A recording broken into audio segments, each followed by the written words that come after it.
So, as the clock ticks down to 2023, Nigerians are preparing for arguably their most important election since the return to democracy in 1999. The aim, nothing less than to save this country.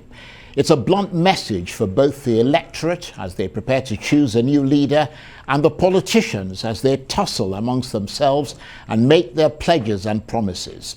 So, with just over 100 days to the ballot, today, a point of pause and contemplation, a moment to read the tea leaves, check the facts, dip into the most accurate election analysis in Nigeria, and strengthen our knowledge to ensure that we avoid the pitfalls, understand the variations, get a sense of which party and candidate are strong in some places and not in others, and assess all the unedifying things that could go incendiary and wrong.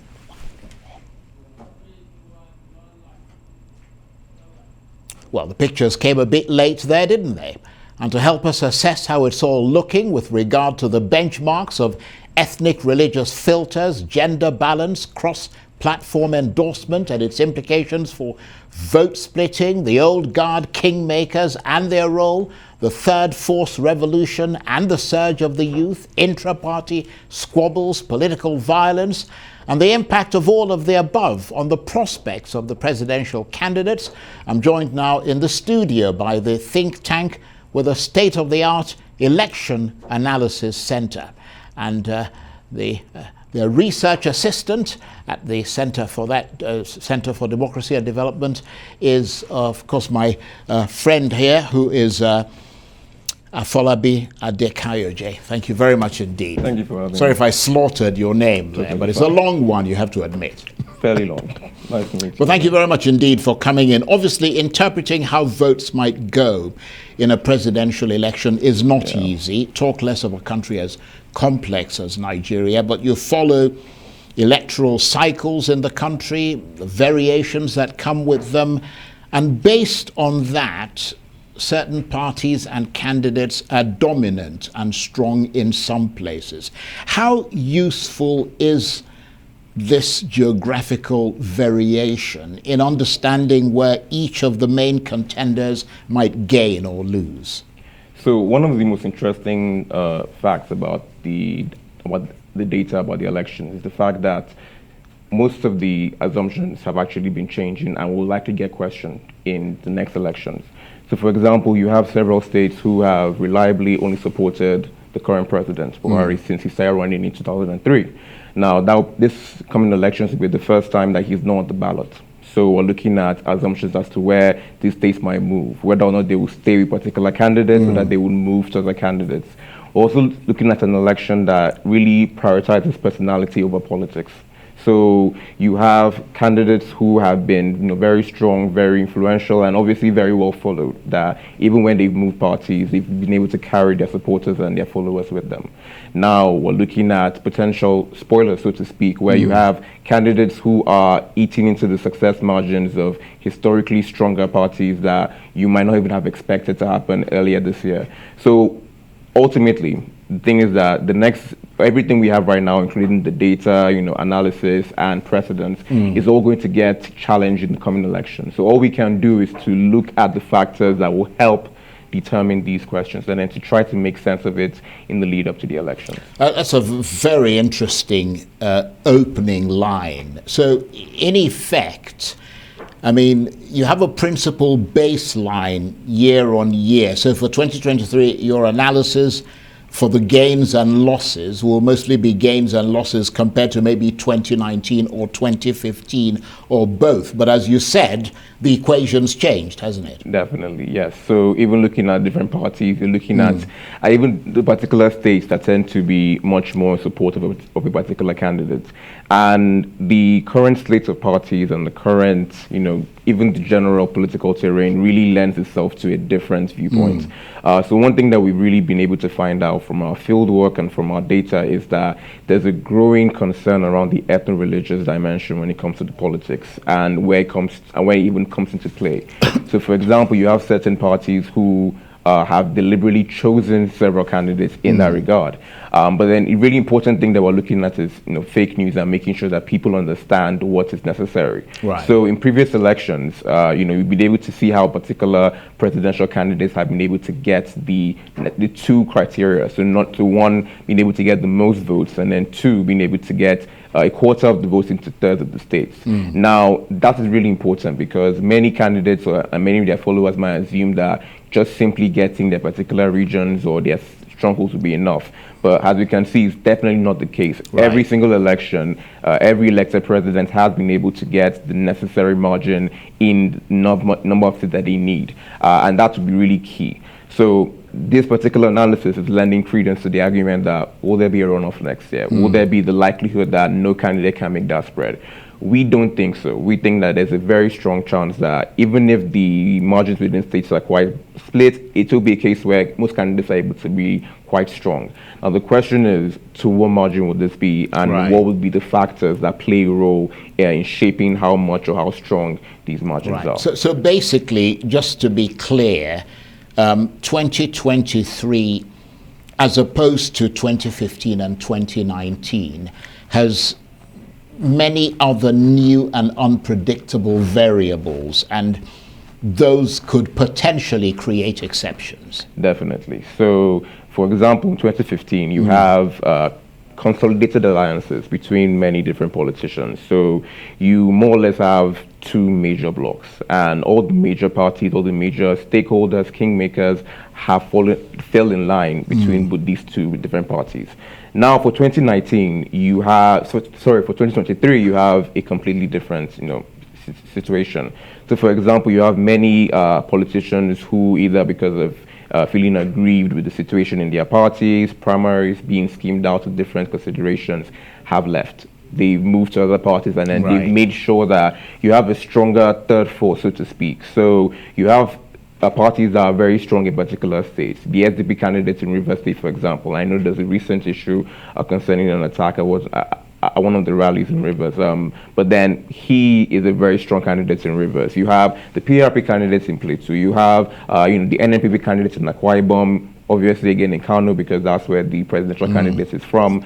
And you are seeing a case where there are many more candidates who are in stronger positions that are not necessarily in the APC or the PDP.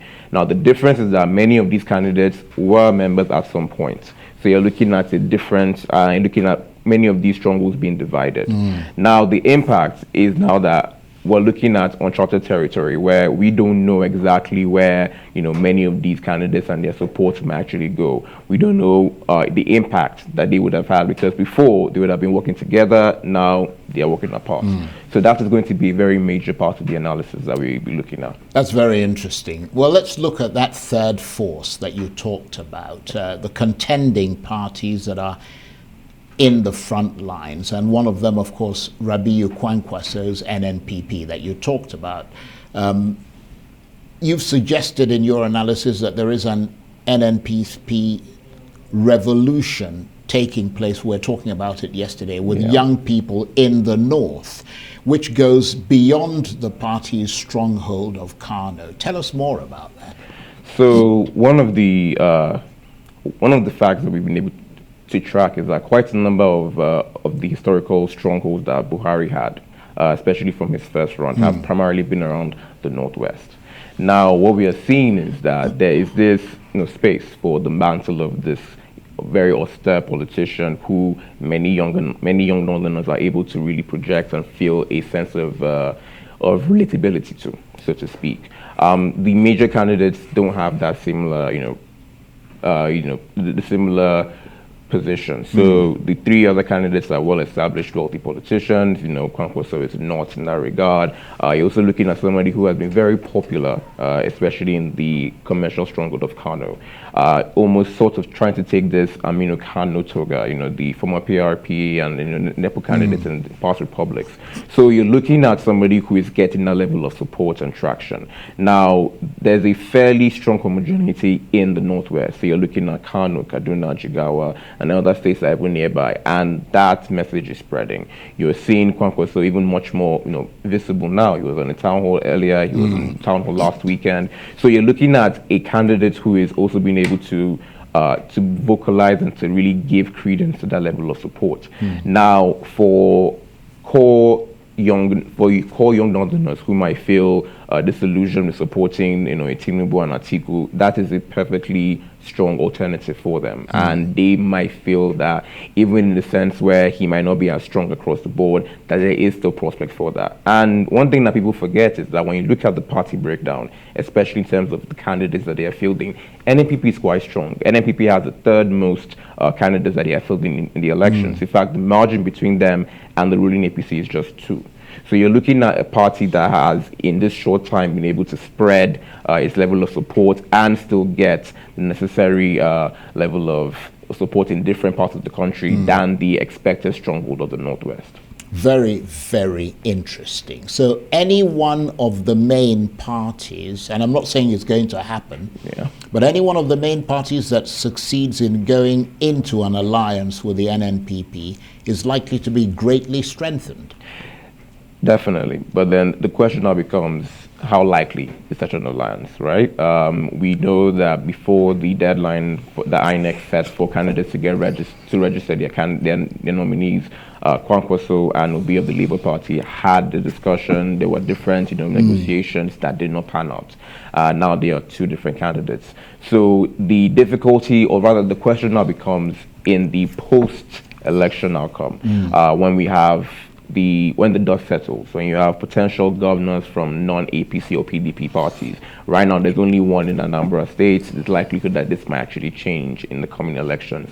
When you have lawmakers who might be from different parties, where there's no one party that has a super majority, as we've seen in previous elections, it is now where these alliances might not come to bear. It might be what brings them together. Would it be a case where there's simply an anti-ruling government alliance, or would it be a case where they are linked on different other platforms or different places? So I think that's really something that is going to be quite key to look at. And you mentioned the Labour Party under Peter Obi and the all-important spread across the country, that 25% of 2/3 rule. Bearing in mind that things could change in either a positive or negative direction for the party, with some 100 days, I think it's 102 days to go before the election, how are things looking for Labour at the moment? So again, many of the predictions and permutations that people are making, it's quite difficult to see on the ground. But then what we can tell is that he's still been able to maintain a level of support that has really marked him out as one of the leading packs, so to speak. So one of the 4 front runners that the most either permutations or even most analysts are really pointing towards. Now, the difficulty is really in terms of that level of support from bottom ballot candidates. So I made reference to NNPP being quite strong in that regard. Labour Party not so much. It's actually the 6th largest. It's actually filled the 6th largest number of candidates among the 18 political parties, and there's quite a dearth of candidates in Lagos, which is one of the stronger stronghold of the APC and quite a very strong populated ground. So it's this challenge that's going to be quite key. You can see in certain elections in the past where the momentum of the candidate has been able to take some of these, governorship or national legislature candidates to victory. But also it's been a case where very strong governorship candidates or very strong Senate or House of Reps candidates are able to also put that momentum towards taking their presidential candidate over the line. Now, it's clear that in some areas, Peter Obi will not have that. In fact, out of 109 Senate seats, he only filled in 80 of them. So you're looking at really a case where there's going to be a big question on even if he gets there, how this will be able to how this will relate into governance. And that's one of the biggest questions that I know quite a number of people are asking, which is if any of these other candidates are able to get into that position, how would they govern? How would they govern with the possibility of a national legislature or chambers that are in control opposition parties. And it's one thing to do it in the states, it's an entirely different thing to do it at the national level. So that's just one thing that is going to be quite interesting to note. But also that might be an issue that really plays a part in either in dampening potential electoral prospects. Now, before I get massacred on any social media, definitely just trying to make in play that is something that is a factor that would definitely play a role. Obviously, we don't know how that would pan out, but then that's something that would definitely play a role in whether or not he's able to get elected. And something to keep in mind is that lack of fielding candidates as well could also affect that geographic spread, couldn't it? That 25% that's required in 2/3 of the state, because if you don't have a presence in those states, it becomes difficult, doesn't it? Exactly. Well, let's look at the other variables. There's been talk of the trend of cross-party endorsement, which obviously has implications for splitting the vote, doesn't it? Absolutely. So you have candidates who are quite strong, very prominent politicians who have left the APC and the PDP and are running on the third-party platforms in different states, especially at the governorship level. Now, the possibility of these candidates being able to get that level of support or even tacitly endorse a presidential nominee that is not a member of their party is very possible, especially when you look at the potential for financial support or even just that level of subtle endorsement around the different smaller stakeholders or kingmakers within these particular areas. So that's something that we're really quite interested in looking at, because there is a very possible and there is a very very strong likelihood that we will find that there are quite split votes, especially when it comes to other parts of the election. And this is actually not unique. So many assumptions will go that when you vote for a state in, let's say, and you vote in a particular state that they go top to bottom, governorship, presidential, etc. That's actually not the case. There are actually many states that have historically voted for a different presidential candidate and then voted for a different governorship candidate. Plateau is a very good example. PDP nominees have taken that in previous elections, and they have a 2-term APC governor. So you're looking at the possibility that this may actually play a role. And this leads into one of the biggest concerns that we have, which is the ethno-religious dimension. So you have a case where in certain parts of the country, you have candidates who are endorsing or campaigning on the back of more popular candidates in their region. So there are examples in the South where candidates are using Peter Obi's picture and the Labour Party logo, especially for the presidency, and then using their party and their picture for the South and for the governorship or the positions, trying to leverage on that support. The same thing in the Southwest with Tinubu, in the North with either Kwankwaso or Atiku, depending on the region, and that really plays into a fear that we have at the CDD, which is about the increasing importance and relevance that this dimension is going to take in place. We have, in particular states, you have some candidates who have emerged strictly or by virtue of the fact that they are not from this particular part of the state or this particular area that feels marginalized or feels that they've been disqualified or not even considered, and that's going to play a role because ultimately, at the end of the day, in an election, there's one winner and then there are losers. Or rather, there's one elected official and then there are officials that are not, their candidates are not elected. What happens then? Are you telling somebody that based off their religion or their ethnicity that they were wrong or that they were not supported? There is the possibility that this could lead to some intense and really problematic security issues, which is why one of the things that we've been doing is actively trying to encourage politicians, party supporters, spokespeople, that it's really important to have responsible rhetoric during this election period, to be quite clear that, look, at the end of the day, whoever gets elected, whatever you're doing, still needs to govern.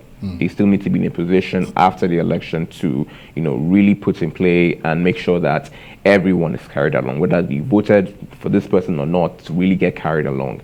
And that is why we are a bit concerned. There are instances in different places, in different parts of the country, where you have certain attacks, either, based off that particular line. So we have a partnership with ACLED, the Armed Conflict Location and Event Data Project, and we have an election election violence tracker that we've been using, and we have a fortnightly report. And some of the things that we are looking at actually does point to these particular issues. You have state-based militias, you have issues based on displacement from particular parts of the country, especially to areas where, before there were single groups that were much more prominent. Now these are much more divided, or there are much more representation there. So these are going to be quite important issues to look at, in different parts of the country, different geopolitical zones. And that's something that we really do need to be watching out for, and actively trying to engage and make sure that it does not lead to a very disastrous post-election scenario. Yeah, that's a very important point. And coming on the back of security, what about ethnic, religious filters? What do you see there?